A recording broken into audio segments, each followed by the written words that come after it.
साथियों, सहकारिता किसान की व्यक्तिगत समस्याओं का कैसे सामूहिक शक्ति से समाधान करती है, भंडारण भी इसका एक बड़ा उदाहरण है। हमारे यहां भंडारण से जुड़े इंफ्रास्ट्रक्चर के अभाव में किसानों को बहुत नुकसान उठाना पड़ता था। पिछली सरकारों ने कभी इस जरूरत पर उतना ध्यान ही नहीं दिया, लेकिन आज सहकारी समितियों के जरिए इस समस्या का हल किया जा रहा है। दुनिया की, ये अपने आप में बहुत बड़ी बात है, दुनिया की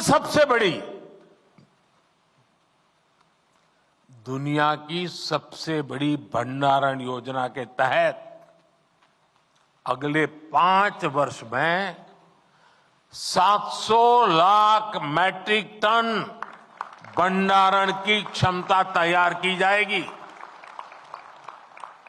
इस अभियान में 1.25 लाख करोड़ रुपए से ज्यादा का खर्च आएगा। इस योजना के पूरा होने पर हमारे किसान अपने उत्पादों को अपनी जरूरत के मुताबिक भंडारण में रख करके स्टोर कर पाएंगे। उन्हें बैंकों से ऋण लेने में भी आसानी होगी और वो सही समय पर, जब उनको ठीक लगे कि हां अब माल बेचने के लिए बाजार ठीक है, सही समय पर अपने उत्पाद को बाजार में ले जाकर बेच भी पाएंगे।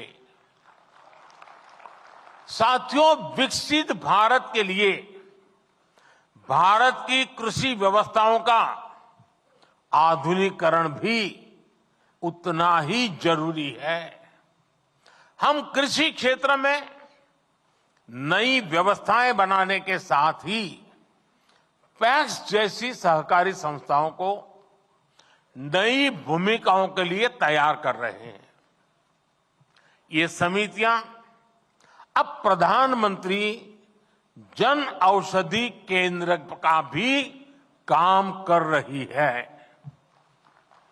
इनके द्वारा हजारों प्रधानमंत्री किसान समृद्धि केंद्र भी संचालित हो रहे हैं। हमने सहकारी समितियों को पेट्रोल और डीजल के रिटेल आउटलेट में भी बदला है। कई समितियां पर एलपीजी सिलेंडर भी मिलने लगे हैं। कई गांवों में पैक्स पानी समितियों की भूमिका भी निभा रही है। यानी पैक्स की ऋण समितियों की उपयोगिता भी बढ़ रही है, उनकी आय के साधन भी बढ़ रहे हैं। यही नहीं, सहकारी समितियां अब कॉमन सर्विस सेंटर के तौर पर गांवों में सैकड़ों सरकारी सुविधाएं भी दे रही है। अब कंप्यूटर के जरिए ये समितियां टेक्नोलॉजी और डिजिटल इंडिया से जुड़े अवसरों को और बड़े स्तर पर किसानों तक पहुंचाएगी। इससे ग्रामीण क्षेत्र में युवाओं के लिए रोजगार के नए अवसर भी बनेंगे। साथियों, विकसित भारत के संकल्प की सिद्धि, इसके लिए मैं आप सभी की भूमिका, सहकारी संस्थाओं की भूमिका का महत्व बहुत ज्यादा है, इस बात को समझता हूं। इसलिए आप सभी से मेरी अपेक्षा भी कुछ ज्यादा है। और आखिरकार अपेक्षा तो उन्हीं से होती है जो करते हैं। जो नहीं करते उनसे अपेक्षा कौन करेगा?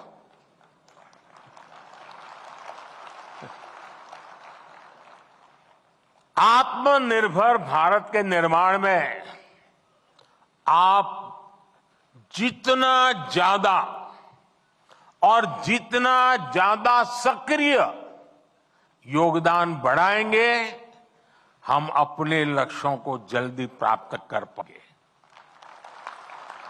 आत्मनिर्भर भारत बनाए बिना विकसित भारत बनाना संभव नहीं है। आपके सामर्थ्य, आपकी संगठन क्षमता को देखते हुए मेरे मन में बहुत सारे सुझाव आते रहते हैं। सारे तो अभी एक साथ नहीं बताऊंगा आपको।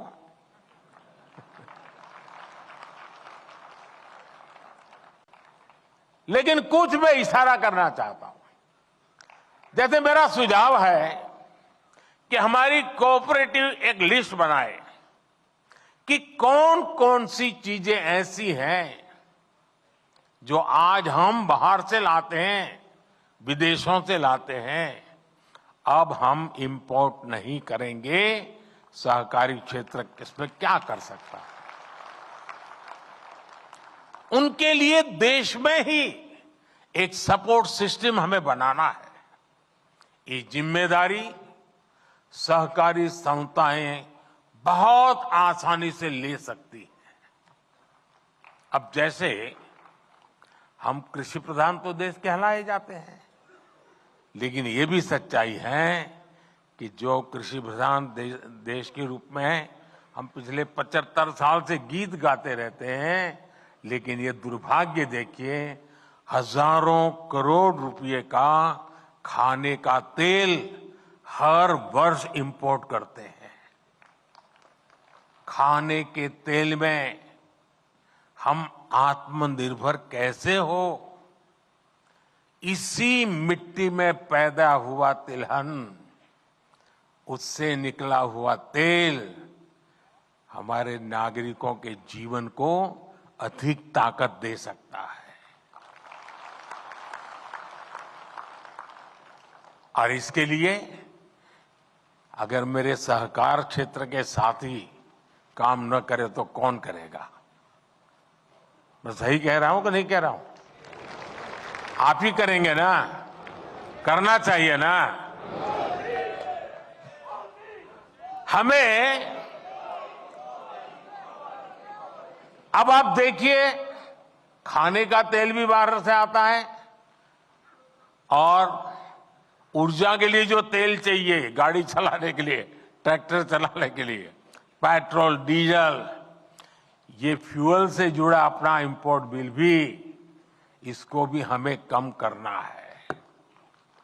इसके लिए हम इथेनॉल को लेकर आज बहुत बड़ा काम कर रहे हैं। बीते 10 वर्षों में इथेनॉल के प्रोडक्शन, खरीद और ब्लेंडिंग तीनों में कई गुना बढ़ोतरी हुई है। आज ये काम ज्यादातर चीनी मिलों के जिम्मे है और सरकारी कंपनियां उनसे इथेनॉल खरीदती है। क्या इसमें सहकारी समितियां नहीं आ सकती है क्या? जितनी ज्यादा आएगी उतना ही इसका स्केल और बढ़ जाएगा। दालों के इंपोर्ट को कम करने का, अब देखिए कृषि प्रधान देश धार बाल से ला करके खाते हैं।